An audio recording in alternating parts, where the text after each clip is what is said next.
Welcome back बच्चों। Last class में हमने गॉस लॉ देखा था, उसका डेरिवेशन देखा था बहुत ही इजी तरीके से, और हमने उसके बारे में कुछ बात भी करी थी। तो बच्चों अब हम एक न्यूमेरिकल सॉल्व करेंगे। उससे पहले हम छोटी सी चीज़ समझते हैं जो आपने 11th क्लास में पढ़ी थी। बच्चों आपने 11th क्लास में किसी भी वेक्टर का कार्टेशियन या रेक्टेंगुलर फॉर्म पढ़ा था, ठीक है।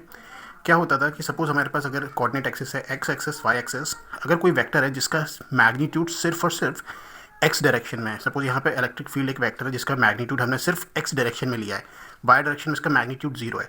तो उस केस में हम इस इलेक्ट्रिक फील्ड वेक्टर को कैसे दिखाते थे? E equals to magnitude in X direction into X direction.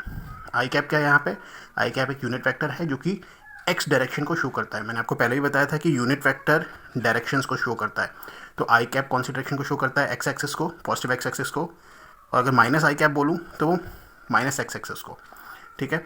और वाई एक्सिस को कौन सा यूनिट वेक्टर डिनोट करता है? जे कैप। और जेड एक्सिस को के कैप। ये बात आपको पहले से पता है। तो बच्चों सिमिलरली अगर हम देखेंगे, अगर सपोज हमारा इलेक्ट्रिक फील्ड है जिसका मैग्नीट्यूड सिर्फ और सिर्फ वाई डायरेक्शन में है, तो उस केस में जो हमारा इलेक्ट्रिक फील्ड होगा उसमें सिर्फ मैग्नीट्यूड आएगा इनटू कौन सी डायरेक्शन में? वाई डायरेक्शन में, तो जे कैप आएगा, ठीक है। तो ऐसा सेम केस अगर जेड डायरेक्शन में भी अगर सिर्फ मैग्नीट्यूड होता तो उस केस में क्या होता? ई जेड के कैप, क्योंकि के कैप कौन सी डायरेक्शन को दिखा रही है? जेड एक्सिस को, ठीक है। अब हम मान लेते हैं कि सपोज हमारा ये एक्स एक्सिस है, वाई एक्सिस है और ये जेड एक्सिस है, और हमारा कोई एक वेक्टर है स्पेस में, स्पेशल वेक्टर है कोई स्पेस में जिसका एक्स डायरेक्शन में भी कंपोनेंट है, वाई में भी कंपोनेंट है और जेड में भी कंपोनेंट है। तो उसका हम रेक्टेंगुलर फॉर्म कैसे लिखेंगे? ई X I cap plus E Y J cap plus E Z K cap. तो बच्चों ये जो एग्जाम्पल है ये आपका एनसीईआरटी में एग्जाम्पल 1.11 दिया हुआ है। आप लोग इस क्वेश्चन को ज़रा एक बार ध्यान से देख लीजिए, ठीक है।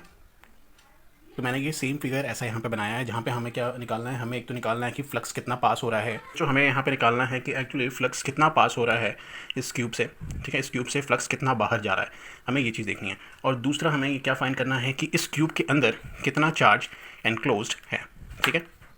तो बच्चों हमें हमें क्या दिया हुआ है? हमें क्यूब दिया हुआ है जो कि ऐसे रखा हुआ है, ठीक है। और हमें ये भी दिया हुआ है कि ओरिजिन से यहाँ की डिस्टेंस ए है, ठीक है। और क्यूब की जो सारी डायमेंशन है वो है ए के बराबर, और ए की वैल्यू हमें दी हुई है कितनी? 0.1 मीटर के बराबर, ठीक है। और एक चीज़ हमें और दी हुई है, हमें पता था इलेक्ट्रिक फील्ड का कार्टेशियन कंपोनेंट कैसे होता है, कार्टेशियन फॉर्म कैसे होता है? E X I cap E Y plus E Y J cap plus E Z K cap. तो जहाँ पे हमें ई एक्स की वैल्यू दी है और ई वाई और ई जेड की वैल्यू, तो बच्चों जहाँ पे हमें हमें ई एक्स की वैल्यू दी हुई है, ई वाई की वैल्यू 0 है, ई जेड की वैल्यू 0 है। इसका मतलब ये हुआ कि जो इलेक्ट्रिक फील्ड है वो एक्स डायरेक्शन में तो है। एक्स डायरेक्शन कौन सी है? ये है, वाई ये है और जेड ये है। तो मतलब इलेक्ट्रिक फील्ड यहाँ एग्जिस्ट करेगी या तो यहाँ एग्जिस्ट करेगी, ऊपर नीचे एग्जिस्ट नहीं करेगी, ना आगे पीछे एग्जिस्ट करेगी, ठीक है। तो अगर ये क्यूब से हमें फ्लक्स निकालना है तो एक चीज़ हमें समझ में आ रही होगी कि फ्लक्स या तो इस वाले ये जो शेड किया है मैंने, इस वाले रीजन से या तो ऐसे पास हो रहा होगा या तो इस वाले रीजन से ऐसे पास हो रहा होगा। ना तो फ्लक्स ऊपर जाएगा, ना तो फ्लक्स नीचे जाएगा, ना तो आगे आएगा, ना तो पीछे जाएगा। क्यों? क्योंकि हमारे पास सिर्फ जो फ्लक्स है, जो इलेक्ट्रिक फील्ड है वो किस डायरेक्शन में है? सिर्फ वो एक्स डायरेक्शन में है, या तो राइट हैंड साइड या तो लेफ्ट हैंड साइड। तो बच्चों अब हमें मान लेते हैं, अब हमें इस फ्लक्स निकालना है, फ्लक्स थ्रू द क्यूब।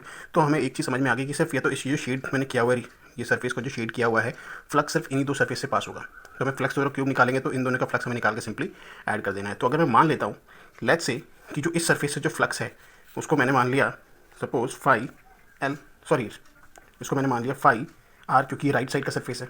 अगर इस सरफेस से जो फ्लक्स पास हो रहा है उसको मैंने मान लिया फाई एल, ठीक है। तो जो मेरा नेट फ्लक्स होगा वो किसके बराबर होगा? Phi L plus phi R के बराबर। तो हम ऐसा करते हैं कि फाई एल और फाई आर को हम लोग फाइंड कर लेते हैं। तो बच्चों हम सबसे पहले फाइंड करते हैं फाई एल को, मतलब लेफ्ट साइड के सरफेस का फ्लक्स फाइंड करते हैं। तो फाई एल क्या होता है? फ्लक्स कितना होता था? इलेक्ट्रिक फील्ड और सरफेस वेक्टर का डॉट प्रोडक्ट, है ना। इलेक्ट्रिक फील्ड तो सीधी सी बात है परपेंडिकुलर है, ठीक है। इलेक्ट्रिक फील्ड की डायरेक्शन यहाँ ऐसे है, ठीक है, लेफ्ट से राइट की ओर इस सरफेस से, ठीक है। और ये जो सरफेस वेक्टर है, तो सरफेस वेक्टर हमेशा सरफेस के परपेंडिकुलर होता था, ठीक है, परपेंडिकुलर होता था। तो लेकिन हम मान क्या रहे हैं कि इसके अंदर चार्ज है, हम ये मान के चल रहे हैं। तो फ्लक्स ऐसा जाना चाहिए, ठीक है, ऐसा जाना चाहिए। तो हम क्या लिख सकते हैं? Electric field dot product of surface vector, ठीक है। तो इलेक्ट्रिक फील्ड क्या होता है? इसका मैग्नीट्यूड, इलेक्ट्रिक फील्ड का मैग्नीट्यूड कितना था? ई एक्स था। कौन सी डायरेक्शन में था? पॉजिटिव एक्स डायरेक्शन में, मतलब आई कैप। डॉट प्रोडक्ट ऑफ ये सरफेस वेक्टर है, इसका मैग्नीट्यूड हमने ले लिया डेल एस। और कौन सी डायरेक्शन में है ये? बच्चों ये देखना, हम इसके अंदर चार्ज मान रहे हैं तो इसका डायरेक्शन ऐसे होगा, तो ये माइनस एक्स की तरफ होगा, माइनस एक्स एक्सेस, तो मतलब माइनस आई कैप के बराबर। बच्चों ये लिखने का मोटिव सिर्फ ये था आपको समझाना कि इस इलेक्ट्रिक फील्ड और डेल एस वेक्टर के बीच में एंगल कितना है। आप देखेंगे ये जा रहा है पॉजिटिव एक्स डायरेक्शन में और माइनस आई कैप जा रहा है नेगेटिव एक्स डायरेक्शन में, तो दोनों के बीच में एंगल कितना है, ऑब्वियसली 180 डिग्री। तो हम क्या लिख सकते हैं, E x del S cos 180 degree, right. तो कॉस 180 की वैल्यू कितनी होती है, -1 होती है। आप लोग इस चीज़ को नोट कर लेना। तो ये हो जाएगा माइनस ई एक्स डेल एस। अब डेल एस मतलब इस सरफेस का मैग्नीट्यूड, इस सरफेस का मैग्नीट्यूड मतलब इसका सरफेस एरिया कितना है, क्योंकि भाई ये क्यूब है, क्यूब का हर एक फेस स्क्वायर की तरह होता है, तो स्क्वायर का एरिया कितना होता है, साइड का स्क्वायर मतलब ए का स्क्वायर। तो हम इसको लिख सकते हैं क्या, माइनस ई एक्स ए स्क्वायर, ठीक है। अब हमें एक चीज़ और देखनी है यहाँ पे, ई एक्स की वैल्यू हमें पहले से दी हुई है कितनी है, alpha X to the power 1/2 और ए स्क्वायर की जगह ए स्क्वायर लिखेंगे। बच्चों एक चीज़ और, बच्चों अल्फ़ा की वैल्यू हमें 800 क्वेश्चन में पहले से दी हुई है, तो हम यहाँ डाल लेते हैं -800 एक्स की वैल्यू कितनी है, ओरिजिन से हम देखेंगे, ओरिजिन से यहाँ एक्स की वैल्यू कितनी है, ए के बराबर है, ठीक है। तो हम यहाँ पे डाल देंगे a to the power 1/2 into a square. इसको सॉल्व करेंगे तो क्या आ जाएगा, -800। बच्चों ए टू द पावर 1/2 और ए स्क्वायर, इसको सॉल्व करेंगे तो क्या आएगा, ए टू द पावर 5/4। आपको अगर नहीं पता तो मैं बता दूँ, a to the power 1/2 into a square कितना होता है, a to the power 1/2 + 2। Solve करेंगे तो क्या आएगा, ए टू द पावर 5/4, ठीक है। तो हमारा फाई एल की वैल्यू यहाँ पे आ गई। अब हम निकालेंगे यहाँ पे फाई आर। तो बच्चों सिमिलरली फाई आर की जो वैल्यू है वो कितनी होगी, electric field dot product of surface vector, ठीक है। तो इलेक्ट्रिक फील्ड की डायरेक्शन में पता थी, ओरिजिन से निकल रहा है ऐसे, मतलब यहाँ से लेफ्ट से राइट जा रहा है, तो वो होगा क्या, magnitude into I cap, because positive x direction है, इंटू इस सरफेस वेक्टर का मैग्नीट्यूड कितना होगा, इस सरफेस का एरिया के बराबर, ठीक है।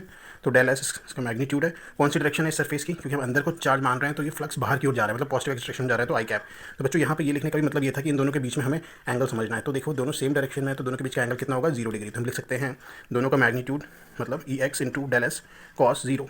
तो ई एक्स, तो ये कॉस 0 1 होता है, तो हमारा हो जाएगा ई एक्स डेल एस, तो इक्वल्स टू ई एक्स की वैल्यू हमें पता है कितनी होगी, यहाँ पे ई एक्स की वैल्यू हमें यहाँ दी हुई है alpha X to the power 1/2।